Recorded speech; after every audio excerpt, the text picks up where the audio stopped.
Ambedkar hostel ਦੇ ਵਿੱਚ ਤੁਸੀਂ ਦੇਖੋ, ਹੁਣ ਵੀ ਤੁਸੀਂ ਜਾ ਕੇ ਜੇ ਦੇਖੋ ਉਹਦੀ ਹਾਲਾਤ ਅਜਿਹੀ ਆ ਕਿ ਐਂ ਨਹੀਂ ਪਤਾ ਹੈ ਕਿ ਉਹਦੇ ਹਾਲਾਤ ਇਹ ਨੇ ਕਿ ਮਤਲਬ ਸੁੱਤੇ ਪਏ ਹੋ, ਐਂ ਨਹੀਂ ਪਤਾ ਮਤਲਬ ਛੱਤ ਤੋਂ ਕੁਝ ਉੱਪਰ ਗਿਰ ਜੇ। ਇਹ ਪੰਜਾਬੀ ਯੂਨੀਵਰਸਿਟੀ ਤੇ ਅਟੈਕ ਨਹੀਂ, ਇਹ ਪੰਜਾਬੀ ਲੈਂਗੁਏਜ ਉੱਤੇ ਅਟੈਕ ਹੈ। ਅਸੀਂ ਕਿਸਾਨੀ ਬਚਾਈ ਹੈ, ਹੁਣ ਅਸੀਂ ਭਾਸ਼ਾ ਬਚਾਉਣੀ ਹੈ। ਅਸੀਂ ਸਰਕਾਰ ਨੂੰ ਇੱਕ ਹੋਰ ਗੱਲ ਕਹਿੰਦੇ ਆ, ਕਿਤੇ ਗਫਲਤ 'ਚ ਨਾ ਰਹੋ। ਇਹ ਯੂਨੀਵਰਸਿਟੀ ਦੇ ਗ੍ਰਾਂਟ ਦਾ ਮਸਲਾ ਨਹੀਂ, ਜੀਰੇ ਫੈਕਟਰੀ ਵਾਂਗੂ ਤੁਹਾਡੇ ਕਿਤੇ ਅੱਕ 'ਚ ਹੋਇਆ ਜਾਣਾ।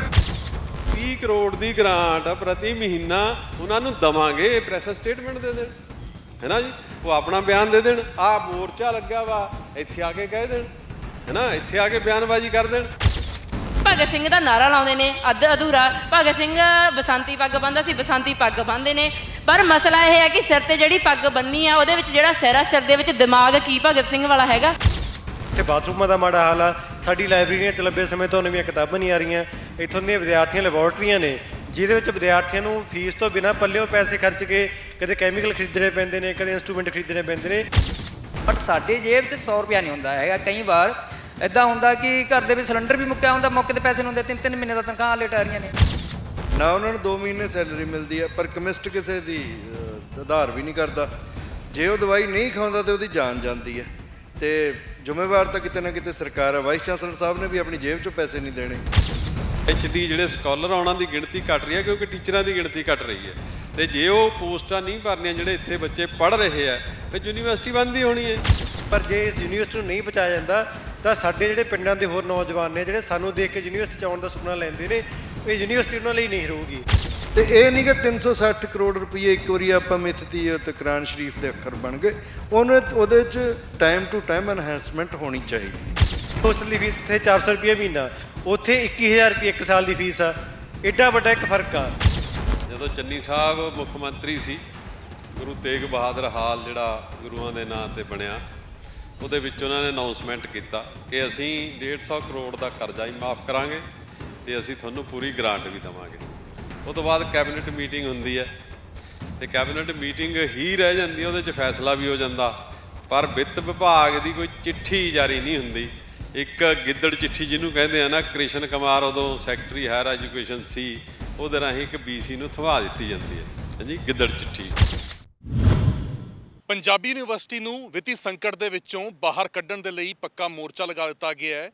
ਇਸ ਵਾਰ ਦੇ ਬਜਟ ਸੈਸ਼ਨ ਦੇ ਵਿੱਚ ਉਮੀਦ ਸੀ ਕਿ ਪੰਜਾਬੀ ਯੂਨੀਵਰਸਿਟੀ ਨੂੰ ਖਾਸ ਤੌਰ ਦੇ ਉੱਤੇ ਇੱਕ ਗ੍ਰਾਂਟ ਦਿੱਤੀ ਜਾਊਗੀ ਤਾਂ ਕਿ ਜੋ ਕਰਜ਼ੇ ਹੇਠ ਪੰਜਾਬੀ ਯੂਨੀਵਰਸਿਟੀ ਦਬੀ ਹੋਈ ਹੈ, ਇਸ ਨੂੰ ਉਸ ਦੇ ਵਿੱਚੋਂ ਬਾਹਰ ਕੱਢ ਲਿੱਤਾ ਜਾਊਗਾ।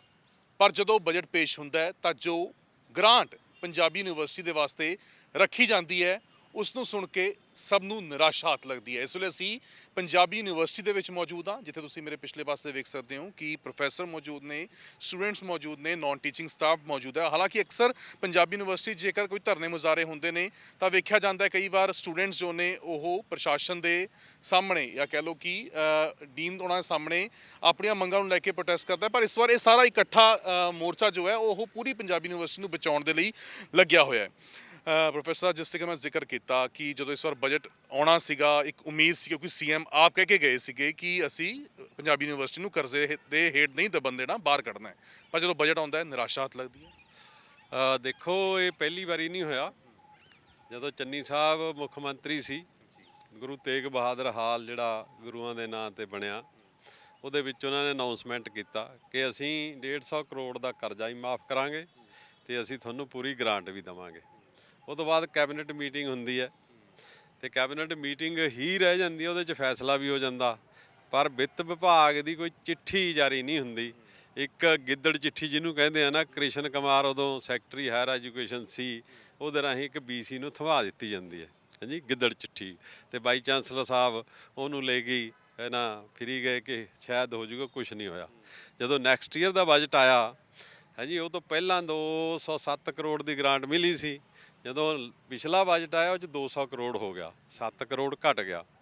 ਪਰ ਉਹਦੇ 'ਚ ਇੱਕ ਸਟੇਟਮੈਂਟ ਵਿੱਤ ਮੰਤਰੀ ਸਾਹਿਬ ਦੀ ਅਸੈਂਬਲੀ 'ਚ ਇਹ ਸੀ ਕਿ 150 ਕਰੋੜ ਦਾ ਅਸੀਂ ਕਰਤਾ 114 ਕਰੋੜ ਤੋਂ, ਤੇ 50 ਕਰੋੜ ਹੋਰ ਪਾ ਕੇ ਅਸੀਂ 200 ਰੈਕਰਿੰਗ ਗ੍ਰਾਂਟ ਦੇਵਾਂਗੇ।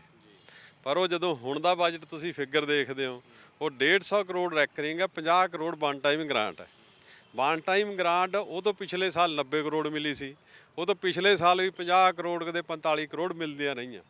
ਲੇਕਿਨ ਇਹ ਕੋਈ ਹੱਲ ਨਹੀਂ, ਇਹ ਹੈਗਾ ਅਡਹੌਕਿਜ਼ਮ, ਹੈ ਨਾ, ਕਿਸੇ ਦਾ ਹੱਲ ਨਹੀਂਗਾ। ਲਟਕਾਈ ਰੱਖੋ ਤੇ ਫਿਰ ਉਹਨੂੰ ਫੜ ਲਓ, ਫਿਰ ਉਹਨੂੰ ਲਟਕਾ ਦਿਓ, ਹੈ ਨਾ, ਇਹ ਇਸ ਤਰ੍ਹਾਂ ਦਾ ਕੰਮ ਹੈ। ਜਿਹਨੂੰ ਸਿਆਸਤਦਾਨ ਲੋਲੀਪੌਪ ਕਹਿੰਦੇ ਨੇ। ਹਾਂ, ਇਹ ਦੇਣਾ ਜਾਣਦੇ ਆ। ਤੇ ਹੁਣ ਜਦੋਂ ਨਵੀਂ ਸਰਕਾਰ ਬਣੀ, ਵਿੱਤ ਮੰਤਰੀ ਵੀ ਇੱਥੇ ਆਏ, ਉਹਨਾਂ ਨੇ ਵੀ ਕਿਹਾ, ਉਹ ਤੋਂ ਪਹਿਲਾਂ ਭਗਵੰਤ ਮਾਨ ਉਹਨਾਂ ਨੇ ਵੀ ਕਿਹਾ, ਹੈ ਨਾ, ਜਿਹੜੇ ਮਾਨਯੋਗ ਮੁੱਖ ਮੰਤਰੀ ਹੈ, ਕਿ ਜੀ ਅਸੀਂ ਕਰਜ਼ੇ ਥੱਲੇ ਨਹੀਂ ਰਹਿਣ ਦਿੰਦੇ ਵਿੱਦਿਆ, ਇਹਨੂੰ ਕੱਢਾਂਗੇ, ਅਸੀਂ ਗ੍ਰਾਂਟ ਦਵਾਂਗੇ। ਵਿਦਿਆ ਵਿਚਾਰੀ ਤਾਂ ਪਰਉਪਕਾਰੀ ਕਹਿ ਕੇ ਗਏ ਸੀ। ਪਹਿਲਾਂ ਵਿੱਤ ਮੰਤਰੀ ਸਾਹਿਬ ਤੇ ਮੁੱਖ ਮੰਤਰੀ ਸਾਹਿਬ ਇੱਥੇ ਇੱਕ ਲੰਮੀ ਜੁਆਇੰਟ ਐਕਸ਼ਨ ਕਮੇਟੀ ਦੀ ਸਟਰਗਲ ਚੱਲੀ ਸੀ, ਉਹ 'ਚ ਆਏ। ਉਹ ਉਦੋਂ ਦੀਆਂ ਵੀਡੀਓਜ਼ ਹੈਗੀਆਂ, ਉਦੋਂ ਵੀ ਕਹਿ ਕੇ ਗਏ ਕਿ ਅਸੀਂ ਜਦੋਂ ਸਰਕਾਰ 'ਚ ਆ ਗਏ, ਅਸੀਂ ਇਹਨੂੰ ਇਸ ਵਿੱਤੀ ਸੰਕਟ 'ਚੋਂ ਕੱਢਾਂਗੇ, ਨਹੀਂ ਰਹਿਣ ਦਿੰਦੇ। ਲੇਕਿਨ ਹੁਣ ਤਾਂ ਮੁੱਖ ਮੰਤਰੀ ਬਣਨ ਤੋਂ ਬਾਅਦ, ਹੈ ਨਾ ਜੀ, ਸਰਦਾਰ ਭਗਵੰਤ ਸਿੰਘ ਮਾਨ ਹੋਣੀ ਆਏ, ਫਿਰ ਸਰਪਾਲ ਚੀਮਾ ਜੀ ਆਏ, ਉਹਨਾਂ ਨੇ ਇੱਥੇ ਆ ਕੇ ਸਟੇਟਮੈਂਟਾਂ ਦਿੱਤੀਆਂ। ਲੇਕਿਨ ਹਕੀਕਤ ਦੇ ਵਿੱਚ ਜਦੋਂ ਬਜਟ ਆਇਆ ਤਾਂ 200 ਤੋਂ ਘਟਾ ਕੇ 164 ਕਰੋੜ 18% ਦੀ ਗ੍ਰਾਂਟ ਘਟਾਈ ਗਈ। ਮਤਲਬ ਇਹ ਸਮਝ ਹੀ ਨਹੀਂ ਲੱਗੀ ਕਿ ਯੂਨੀਵਰਸਿਟੀ ਦੇ ਖਰਚੇ ਘਟ ਗਏ, ਜਾਂ ਯੂਨੀਵਰਸਿਟੀ ਦੀ ਕੋਈ ਆਮਦਨ ਮਿਲ ਗਈ, ਜਾਂ ਇਹਨੂੰ ਕੋਈ ਖਜ਼ਾਨਾ ਹੱਥ ਲੱਗ ਗਿਆ, ਵੀ ਤੁਸੀਂ ਕਿਹੜੇ ਬੇਸ ਤੇ ਇਹਦੀ ਗ੍ਰਾਂਟ ਘਟਾਈ। ਜੇ ਅੱਜ ਵੀ ਸਵਾਲ ਕਰੋ ਵੀ ਦੱਸੋ ਤਾਂ ਸਹੀ ਨਾ, ਕੀ ਬੇਸਿਸ ਹੈ। ਤੇ ਉਹ ਉੱਥੇ ਜਿਹੜਾ ਅਸੈਂਬਲੀ 'ਚ ਜਦੋਂ ਸਵਾਲ ਉੱਠਿਆ ਤੇ ਉਹਦੇ 'ਚ ਉਹਨਾਂ ਨੇ ਇਹ ਕਿਹਾ ਕਿ ਜਿੰਨਾ BC ਸਾਹਿਬ ਮੰਗਣਗੇ ਪੈਸੇ, ਅਸੀਂ ਉਨੇ ਪੈਸੇ ਦੇ ਦਾਂਗੇ। ਡਿਪਾਰਟਮੈਂਟ ਕਹੂਗਾ, ਹੈ ਜੀ, ਜਿਵੇਂ ਵਿੱਦਿਆ, ਹੈ ਨਾ, ਚੱਲਦੀ ਹੈ ਤੇ ਉਵੇਂ ਚੱਲਦੀ ਰਹੂਗੀ। ਲੇਕਿਨ ਉਹਦੇ ਤੋਂ ਬਾਅਦ ਇੱਕ ਪ੍ਰੈਸ ਦੇ ਨਾਲ ਗੱਲਬਾਤ ਕਰਦੇ ਹੋਏ ਵਿੱਤ ਮੰਤਰੀ ਸਾਹਿਬ ਇਹ ਕਹਿ ਰਹੇ ਆ ਕਿ ਦੇਖੋ ਜੀ, ਇੱਕਾ ਦੁੱਕਾ ਯੂਨੀਵਰਸਿਟੀਆਂ ਜਿਹੜੀਆਂ ਪੈਸੇ ਮੰਗਦੀਆਂ, ਜਿਹੜੀਆਂ ਜ਼ਿਆਦਾਤਰ ਯੂਨੀਵਰਸਿਟੀਆਂ ਨੇ ਉਹ ਤਾਂ ਕਹਿੰਦਾ ਸੈਲਫ ਫਾਈਨਾਂਸ ਹੀ ਨੇ, ਹੈ ਨਾ। ਪਬਲਿਕ ਯੂਨੀਵਰਸਿਟੀ ਕੋਈ ਸੈਲਫ ਫਾਈਨਾਂਸ ਹੋ ਸਕਦੀ ਹੈ ਬਸ਼ਰਤੇ ਕਿ ਉਹ ਵਿਦਿਆਰਥੀਆਂ ਦੀ ਲੁੱਟ ਕਰੇ, ਲੋਕਾਂ ਦੀ ਲੁੱਟ ਕਰੇ, ਉਹਦੇ ਤੋਂ ਬਿਨਾਂ ਹੋ ਸਕਦੀ ਹੈ, ਨਹੀਂ ਹੋ ਸਕਦੀ। ਤੇ ਉਹਨਾਂ ਨੇ ਫਿਰ ਯੂਨੀਵਰਸਿਟੀ ਦਾ ਨਾਂ ਰਿਹਾ ਕਿ ਇੱਥੇ ਬੜੇ ਗੈਰ ਅਧਿਆਪਨ ਹਮਲਾ ਬਹੁਤ ਜ਼ਿਆਦਾ ਹੋ ਗਿਆ, ਤੇ ਇਸ ਕਰਕੇ ਜੀ ਇਹ ਹੈ ਨਾ, ਤੇ ਅਸੀਂ ਕਹਿੰਦੇ ਜੀ ਉਹਦੀ ਮਦਦ ਜ਼ਰੂਰ ਕਰਾਂਗੇ। ਅੱਜ ਜਿਹੜੀ ਤਾਲਮੇਲ ਕਮੇਟੀ ਹੈਗੀ ਆ, ਉਹਦੇ ਨਾਲ BC ਸਾਹਿਬ ਦੀ ਮੀਟਿੰਗ ਹੋਈ ਸੀਗੀ। ਮੀਟਿੰਗ ਮਤਲਬ ਉਹਨਾਂ ਨੇ ਹੀ ਸੱਦਿਆ ਸੀ ਕਿ ਮੈਂ ਤੁਹਾਨੂੰ ਕੋਈ ਇਨਫੋਰਮੇਸ਼ਨ ਦੇਣੀ ਹੈ। ਉਹਨਾਂ ਨੇ ਸਾਨੂੰ ਇੱਕ ਪ੍ਰੈਸ ਨੋਟ ਜਿਹੜਾ ਜਾਰੀ ਕਰਨਾ ਉਹ ਪੜ੍ਹ ਕੇ ਸੁਣਾਇਆ। ਉਸ ਤੋਂ ਬਿਨਾਂ 2 ਚਿੱਠੀਆਂ ਜਿਹੜੀਆਂ ਸਰਕਾਰ ਨੂੰ ਲਿਖੀਆਂ ਉਹ ਦੱਸੀਆਂ। ਤੇ ਉਹ ਇਹ ਕਹਿੰਦੇ ਆ ਕਿ ਸਾਡੀਆਂ ਕੱਲ ਮੰਤਰੀ ਨਾਲ ਤੇ ਹੋਰਾਂ ਨਾਲ ਜਿਹੜੀਆਂ ਮੀਟਿੰਗਾਂ ਹੋਈਆਂ, ਉਹਦੇ 'ਚ ਇਹ ਮੰਨੇ ਹੈ ਕਿ ਤੁਸੀਂ ਜਿੰਨੀ ਗ੍ਰਾਂਟ, ਤੁਹਾਡਾ ਸੈਲਰੀ ਬਿੱਲ ਬਣਦਾ ਮਹੀਨੇ ਦਾ, ਉਹਦੇ ਜਿੰਨੀ ਗ੍ਰਾਂਟ ਤੁਹਾਨੂੰ ਚਾਹੀਦਾ ਸਾਨੂੰ ਲਿਖ ਕੇ ਭੇਜ ਦਿਓ ਤੇ ਅਸੀਂ ਉਹ ਤੁਹਾਨੂੰ ਦੇ ਦਾਂਗੇ।